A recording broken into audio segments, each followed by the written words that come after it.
Hi, everyone. My name is Ken, and I am 59 years old. In fact, my 60th birthday is just around the corner. So I'm I'm kind of excited about that I've made it this far. I have stage 4 colon cancer. I was diagnosed on Halloween 2022. My diagnosis was very quick. What led up to it was not so quick, but once I actually got seen, got looked at, my diagnosis was really fast. My life took a very unconventional turn because I had an opportunity to do some overseas volunteer projects, and that was in the late 90s. And I thought it was going to be about a 6-month leave of absence from my regular job. But what happened was I ended up going a completely different direction in my life. Uh, Made trips to Nepal and northern India. Spent a lot of time in the Himalayas among Himalayan people. I sort of fell backwards into English teaching, and I spent most of that time in India, of course, back and forth to the United States, but just enjoying my life so much over there, and learning a little language. I flew home for my dad's 80th birthday, and it happened to exactly coincide with COVID. I was planning to stay in the United States for 5 weeks. And of course, everybody knows what happened in February, March of 2020. And I wasn't able to return to India. Uh, Decided to stay and take advantage of having some quality time with family, which I, had been kind of the black sheep who was so far away for most of my life. So, anyway, just as soon as COVID started to clear up, I got sick. I remember starting to have funky things happen with my bowel habits, but it would never be consistent. It would last for a day or two, and I would be like maybe there was a trace of blood, or I would just feel like my stool was off or different than normal. But then everything was fine for another month or 2 or 3, and then all of a sudden I would have this more like an issue of blood. And um, I've been through this whole thing with my family now, and I know probably a lot of people watching have gone through this too, where in retrospect you look back and you think, I was so stupid, or I was afraid, or I was just in denial. Whatever it was, but I did not get myself checked out. I mean, I could say, well, I was in India. My health insurance at the time was sketchy. I had a couple of hernia surgeries in India, but I paid for those out of pocket because, in India, healthcare it's just a completely different system, and a lot of times you can afford to pay for things. Looking back now, I should have known I was in trouble, but I, for all of the things I just listed, denial, fear, whatever, I just kind of pressed on. It was 2021 when I remember I started to have a couple of issues where there was like more significant blood. Like I would have like bursts of diarrhea for no reason. But again, stupid denial. I would see that and I'd be like, okay, well, let's see if it happens again tomorrow. It would go another couple of months or 3 months or 4 months, and things were, I would have to say my frequency, my bowel movement frequency was increasing. Like it was getting up to 3 or 4 times a day. But the blood issues, and I wasn't having any pain, by the way. I was not a person that ever had abdominal pain at all.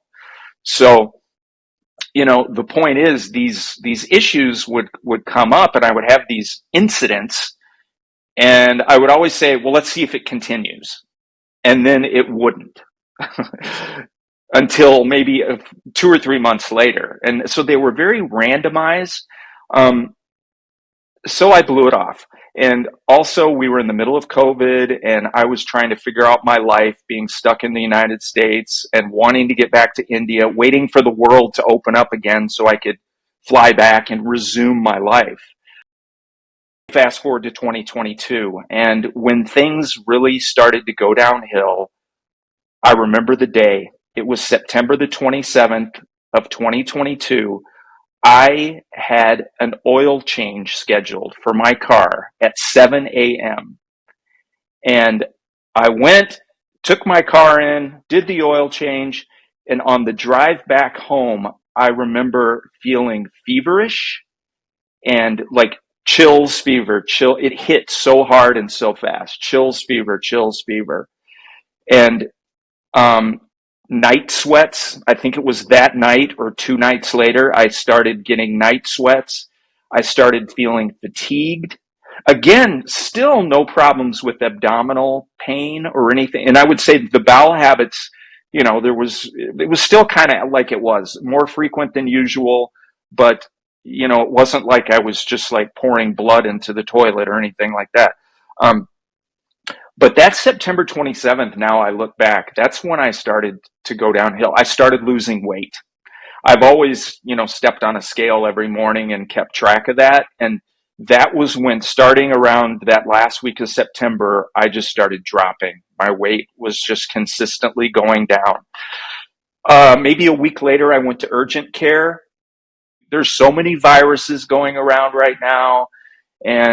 Or it could be some sort of an infection. Fortunately, in my family, we have a primary care physician that he sees a lot of us. He had never seen me before because I'm the freak who's over in India. But so my brothers, my dad, my nephew, everybody starts hounding our primary care doctor and saying, please, can you fit, Ken into the schedule? And so, but that took a couple of weeks or 2 or 3 weeks. So anyway, now we get down to the day. Losing weight, fatigue, night sweats. My fever would not. It was like fever chills, fever chills. I would have a couple of days in there where I felt a little bit better, but then my fever would spike at 101 or something. And I think I was on the calendar to see the doctor on November the 9th, but on the morning of Halloween, October 31st, they called me and said, hey, we can squeeze you in this morning.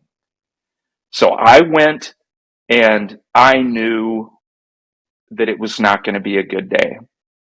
I didn't know him well, but he knew my whole family. And, he got me up on the table and started feeling him around.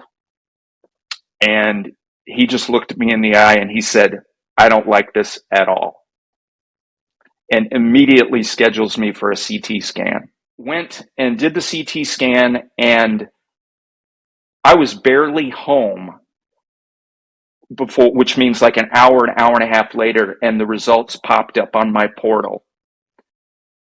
I just clicked on it. I was like, here we go. And I was not at all surprised. Thickening of the sigmoid colon wall, metastatic masses, numerous in the liver. I honestly, thinking back on it now, I was just like, yeah, I was not shocked. I didn't burst into tears.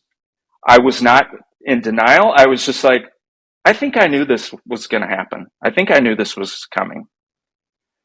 And so that was how it all started. Halloween 2022 was a very spooky day. Things got going really quick. Again, I cannot speak more highly of my primary care physician. He got the ball rolling. I was having a biopsy and getting a port placed within a week.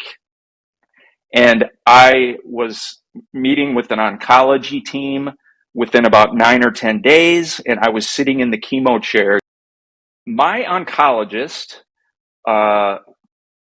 during our initial discussion, he laid it straight out for me. He said, no treatment, you've got 7 to 9 months.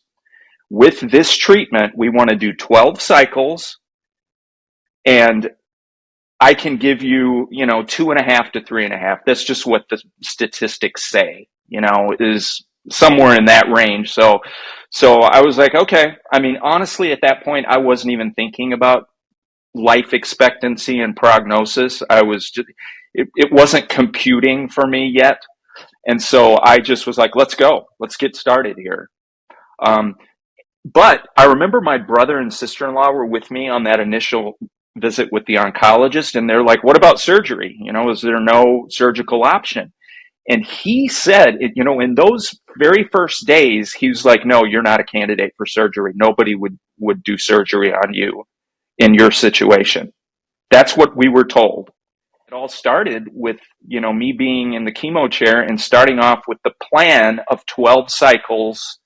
And there were interruptions all the time because I ended up with endocarditis. I never was puking. I was never having a problem with, nausea, vomiting, that kind of stuff, but the fatigue was horrendous. That, looking back, that was the number one thing. And I was pounding protein drinks because I was losing so much weight. And I just had no energy. I was on the couch and people were bringing me things. I just remember it was the hugest thing for me to get up from the couch. And so, it was wintertime, so it's the Super Bowl, and then it's March Madness, college basketball and March Madness, and then the very beginning of like the golf PGA season. So I would just be like watching all the sports, just trying to stay engaged with the world. Okay, but in the midst of that, that's why this story is so huge, because in the midst of that, January, just as soon as I had recovered from my endocarditis and I was off of that antibiotic, and my mitral valve was bad, the cardiologists were telling me, as soon as you're strong enough, months down the road, we need to do a mitral valve replacement on you. But obviously I was not in a position for that. What happened in January was that I became constipated. I became bloated. That went on for several days. It was very scary. And one night at about 11 p.m., I think I was staying at my parents because I had been kind of transferring back and forth between my brother and sister-in-law and my parents. And I think I went to my mom at 11:30 at night and I said, take me to the hospital, because nothing was working. I was there in the emergency room. My whole family eventually trickled in, and it was bad. I was at a pretty decent hospital, but it was a suburban hospital because it was the closest one. And a lot of times they tell you just get to the closest hospital. They did another CT scan, and basically they said, you've got a blockage. That's what makes me look back, through this whole entire experience. One of the things that I don't understand is why we were told in the very beginning that I was not a candidate for surgery, because this obstruction almost killed me right after the endocarditis. They came in and did an echo to check what was going on with my heart. And I was told that I needed to consider palliative care and hospice. My heart was not in a condition to be able to do a colon resection. So here I am, my brothers, my sisters-in-law, my parents were in there. We were in the emergency area for, it was like 15 hours or something before I ended up in a room. But it was like I was being told that my heart was too weak to tolerate a surgery, a resecting of my colon.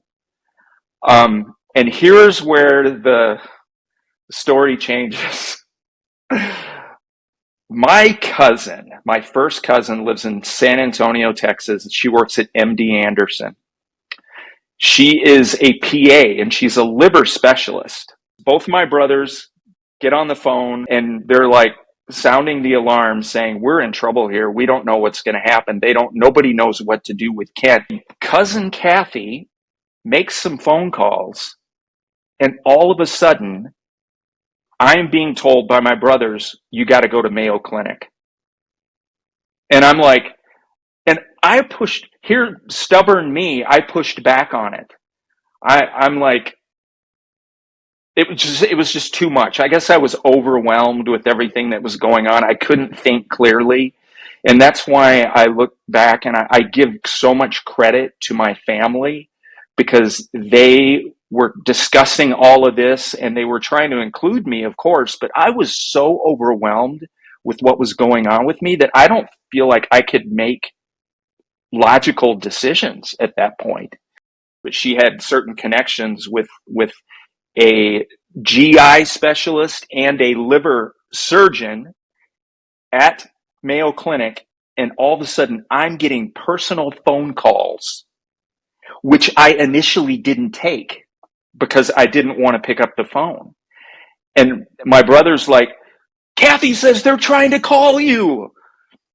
So finally I pick up the phone and, this is Dr. So-and-so, and we've heard what's going on, and tell your hospitalist to get you ready, to get you discharged, whatever, because we're getting you down here as soon as possible.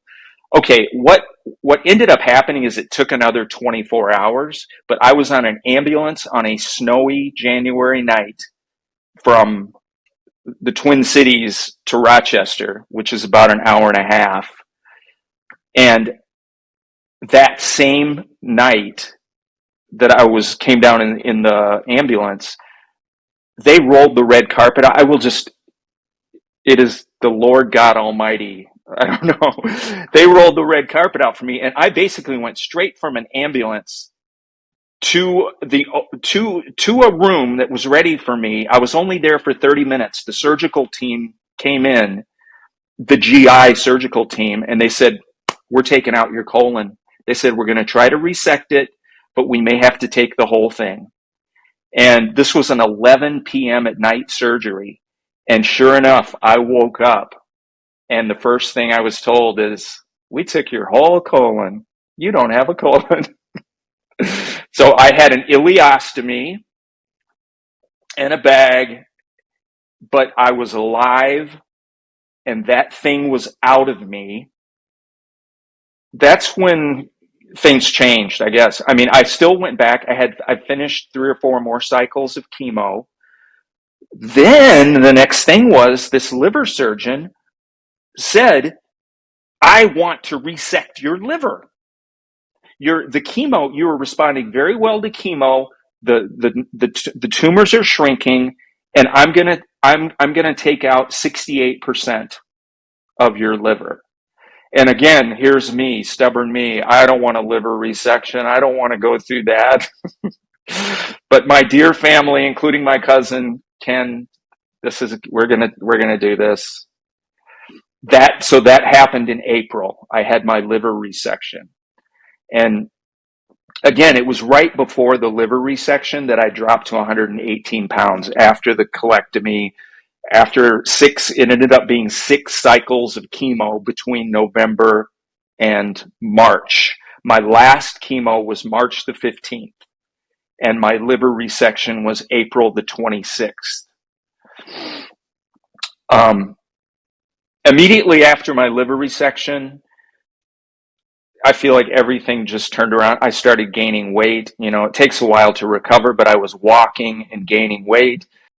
It is a miracle that I didn't lose my mind, because I was so overwhelmed. Back to the liver resection, it was successful. My CEA dropped to 0.7 or something after. I was never told that I was cancer free, or, I know it takes or NED or anything like that, but they got the really detectable, measurable cancer out. The margins looked pretty good, but again, that once you're stage 4, it's there. And even though there was, the CTs were looking good after my liver resection, we knew that, obviously I was going to have to be watched every 3 months. So I've been having CT scans every 3 months. There's no roadmap. Some of my family members tell me to stop watching all these cancer video testimonies. They're like, that messes with your head. Why do you watch all that? And I'm like, because I'm insatiable to learn about people's experiences. It's so interesting. There is not one way to do this. Nobody has the same story as somebody else. And even though we say stage 4 colorectal cancer, I don't have the mutations.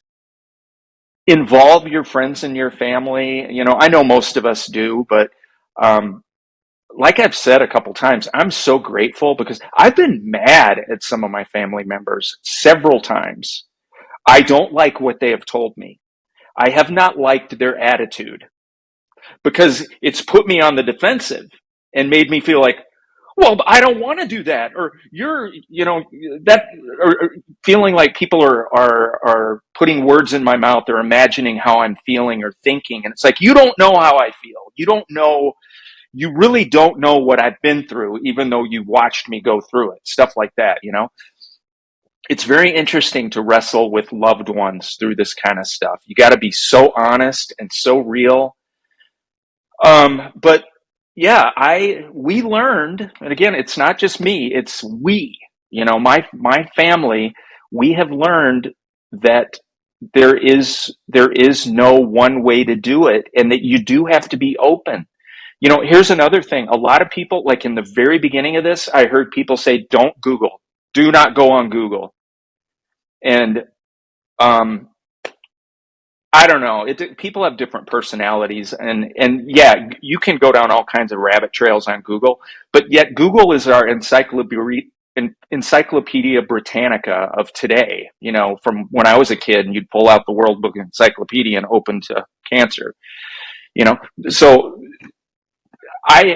I think it's important to do your own research. And yeah, you probably are going to stumble across some things that are garbage, but it takes discernment. You have to be constantly discerning and thinking through things and considering options. I feel like I haven't had a lot of that compared to other people. I've seen other people's testimonies where they have gone through second and third and fourth and fifth opinions. They've been faced with a lot of more complex forks in the road than I have so far.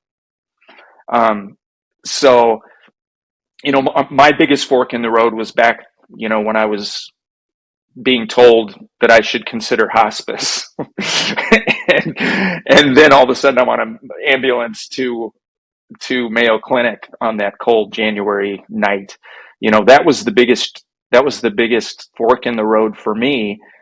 And I don't know, looking back, as I said in the very beginning of this, hindsight is always 20/20, and you can sort of see, but when you're in the middle of it, I don't know how you've got to consult with your family. You have to, if you're a person who prays, you've got to pray. There's some people who rely on their faith, or at least on their discernment and wisdom, whatever you want to call it. I think you have to really dig deep, and try to refuse. For me, I think a lot of us can go off on emotional trips, where, especially when you hear something and you see a result, or an appointment isn't working out, you're not able to get something scheduled and you're getting frustrated. It's easy to let your emotions take you off, but I have learned to take deep breaths and wait, because usually the next morning I will be seeing things more clearly than I am in the heat of the moment. So I'm sure a lot of people can relate to that. This is the new reality, and one of the big things that gets into the deep conversations with loved ones is just that life is tough. Everybody has challenges. This is mine. This is my cross to bear, so to speak, for the rest of my life. But gosh, I have so many loved ones and friends who are going through really hard things in their lives, from infertility to, people who are trying to decide what to do with aging parents. And, life is not a joyride for for most of us. And so I try as hard as I can. One of the big topics for me, trying as hard as I can to have a good attitude and be positive, but also I'm not into the rainbows and unicorns. Some people call it toxic positivity. I Deep down, I'm a realist. Some people say I'm a pessimist because I'm such a realist. But that's one of the things that I've been learning is how to be a realist and also how to have a positive, hopeful attitude. And it's a constant learning experience every day.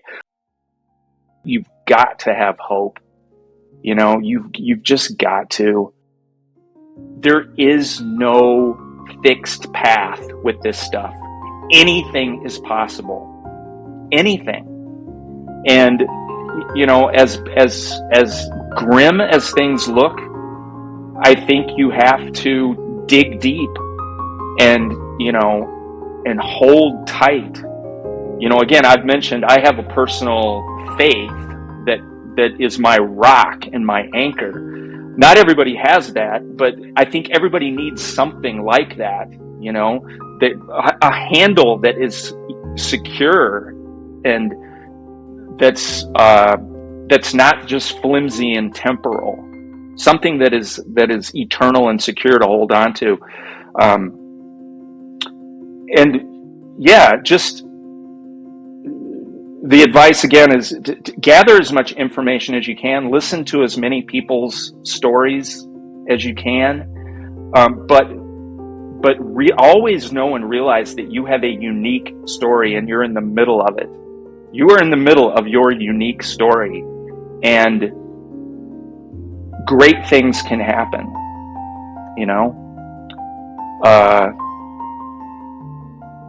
and be real.